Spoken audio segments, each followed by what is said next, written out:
Hello, class. This chapter is about change. It's an important chapter. It talks about some of the theorists like John Carter and some of the articles you're going to look at by Daisy Wademan in conjunction with your textbook on the HIT book. They're going to tell you all different ways of why change is necessary, but also why individuals resist change. Individuals resist change because they are afraid to walk into a dark room and turn the light on. Because they don't turn the light on until they walk into the room. But in order to turn the light on when you walk into the room, you need to take a risk. You need to take a risk that before you turn the light on, you're afraid to bump into some obstacles without having the opportunity to see the light and actually identify those obstacles. Okay, what am I getting at? A lot of organizations don't implement change because they built their laurels on what has worked and more than likely what will continue to work under all circumstances. What we can't avoid is the fact that things will continue to change no matter what we say or do. How we adapt to those change is the difference between building a competitive edge or going out of business, literally.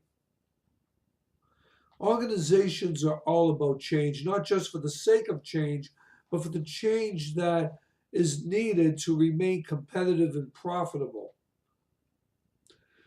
When you started learning management, perhaps, or working in business, you decided that you would do a SWOT, strengths, weaknesses, opportunity, threat, analysis of every situation that you walked into. If you wanted that situation to work bad enough, for every weakness you would build a strength, and for every threat you would find an opportunity. How do you sell that at different levels of the organization? At the strategic, at the tactical, and at the operational level. We just studied about control management and the four principles of management: planning, organizing, leading, and controlling. Control has to do with how do we assess the structure? How do we assess the strategic plan? How do we know if it's working? How often do we get feedback? Does information flow from the bottom up as well as from the top down? This is what we should be looking at before we turn around and say, if it ain't broke, don't fix it. Maybe it doesn't need to be fixed. But unless you go in the room and turn on the light and take that chance, you're never going to know. In control management, you talk about supply chain. You talk about continuous improvement, right?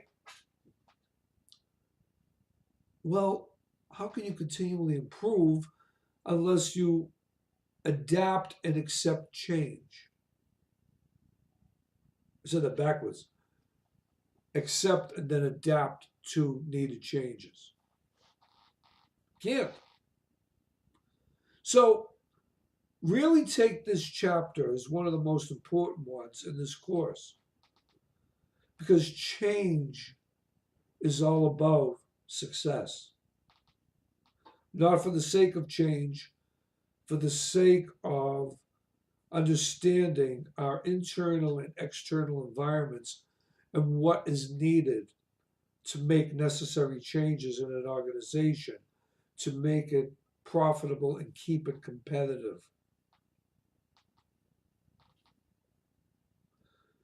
On that note, look at your assignments, look at your videos, and kind of reflect on everything we've learned from the beginning of this course. We looked at strategic planning, we looked at leading, we looked at organizing. Well, what types of people do we need?